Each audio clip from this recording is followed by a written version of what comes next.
दहशतवादी वैसरन खोऱ्यामध्ये ड्रोनच्या माध्यमातून हल्ला करणार होते सूत्रांची माहिती, परंतु स्थानिकांच्या वर्दळीमुळे ड्रोन हल्ल्याचा कट हुकला।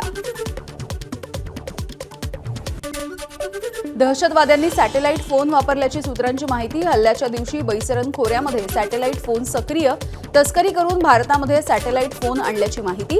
हल्ल्याच्या दरम्यान चीनमध्ये बनवलेला सॅटेलाइट फोनचा वापर। भारतामध्ये 16 पाकिस्तानी यूट्यूब चॅनल्सवरती बंदी। खोटी आणि दिशाभूल करणारी माहिती प्रसारित केल्याविषयी बंदी। डॉन न्यूज, समा टीव्ही, जिओ न्यूजसह 16 यूट्यूब चॅनल्सचा समावेश आहे। जम्मू काश्मीर विधानसभेचं अधिवेशन सुरू। पहलगाम दहशतवादी हल्ल्यावरती अधिवेशनामध्ये चर्चा। दहशतवादी हल्ल्यामध्ये प्राण गमावलेल्यांना वाहिली श्रद्धांजली। 5 लाखांपेक्षा अधिक पाकिस्तानी महिला भारतात। भाजपचे खासदार निशिकांत दुबे यांचं खळबळजनक ट्विट। 5 लाखांपेक्षा अधिक महिलांना भारतीय नागरिकत्व नाही, दुबेंचा मोठा खुलासा। देशामध्ये हजारो पाकिस्तानी आले तरी कुठून? सामनाच्या अग्रलेखामधून सवाल।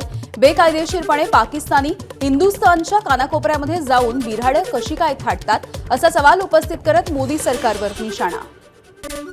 पहलगाममधील दहशतवादी हल्ल्याच्या तपासाला आता वेग आलाय। एनआयएने घटनास्थळाचं डिजिटल मॅपिंग सुरू केलं असून गोळा केलेले नमुने न्यायवैद्यक प्रयोगशाळेला पाठवले।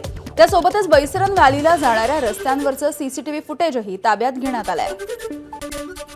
मुंबईतील 17 पाकिस्तानी नागरिकांची ओळख पटली। सर्व 17 पाकिस्तान्यांना एक्झिट परमिट जारी। लघु मदतीच्या आणि पर्यटन व्हिसा असलेल्यांना माघारी पाठवणार। पहलगाम हल्ल्याच्या नंतर आता जम्मूच्या डोडा आणि किश्तवाडमध्ये दहशतवाद्यांवरती कारवाई। दहशतवाद्यांच्या घरांची सुरक्षा दलांकडून झाडाझडती। जम्मूमध्ये दहशतवाद्यांच्या विरुद्ध सुरक्षा दलाची मोठी मोहीम। डोडा आणि किश्तवाडमध्ये घरांवरती धाडी टाकण्यात येत आहेत। सुमारे 15 घरांमध्ये सुरक्षा दलांचं शोध अभियान सुरू। केंद्र सरकारने दहशतवाद्यांच्या विरोधात स्ट्रॉंग ऍक्शन घ्यायला हवी। एमआयएमचे खासदार असदुद्दीन ओवेसी यांची मागणी। काहीही करावं पण दहशतवाद संपवा, ओवेसींचं आवाहन। फक्त दैव बलवत्तर म्हणून नाशिकचे पर्यटक दहशतवादी हल्ल्यामधून बचावले। पहलगाममध्ये जाण्याच्या आदल्या दिवशी घाटामध्ये दरड कोसळल्यामुळे रस्ता बंद झाल्यामुळे त्यांना पहलगामपर्यंत पोहोचता आलं नाही। त्यामुळे सर्व पर्यटक सुदैवानं बचावले।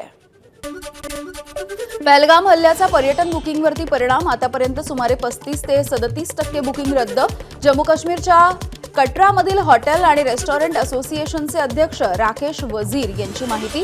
कटरा पहलगाम पासून खूप दूर असल्यामुळे पर्यटनाला येण्याचं वजीर यांचं आवाहन।